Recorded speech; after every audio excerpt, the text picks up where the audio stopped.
Infinitive দেওয়া যে সমস্ত সেন্টেন্স রয়েছে তাদের ভয়েস চেঞ্জ আমরা কিভাবে করব। কি ধরনের ফর্ম? প্রথমে সাবজেক্ট, তারপর মেন ভার্ব, তারপর টু ভার্ব, মানে এটাই হলো ইনফিনিটিভ, তারপর অবজেক্ট। যেমন একটা উদাহরণ দেখো, I want to eat the mango. I subject, তারপর মেন ভার্ব কি ওয়ান্ট, তারপর টু ভার্ব, টু তারপর ভার্ব, এটা ইনফিনিটিভ, তারপর অবজেক্ট। এটার ভয়েস চেঞ্জ কিভাবে করব? নর্মালি কি মনে হয় আমাদের? The mango is wanted to be eaten by me. এটা কি ঠিক হবে? না, এটা কিন্তু ভুল। কি হবে এটার ভয়েস চেঞ্জ?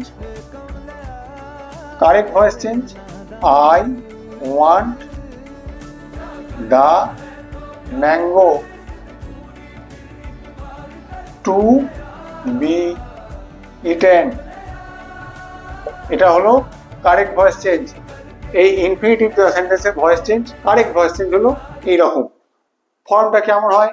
প্রথমে সাবজেক্ট, এই সাবজেক্টটা সাবজেক্টই থেকে যায়, তারপর ভার্বটাও থেকে যায়, তারপর কি হয়? এই যে অবজেক্টটা, সেটা প্রথমে অবজেক্টে এগিয়ে আসে, তারপর একটা টু, তারপর বি আসে, তারপর ভি3। দেখো তাহলে প্যাসিভের ফর্মটা কেমন হলো?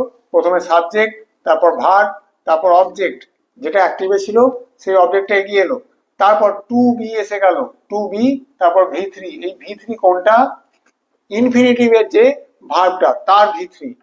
যেমন দেখো, he wants to buy the ball.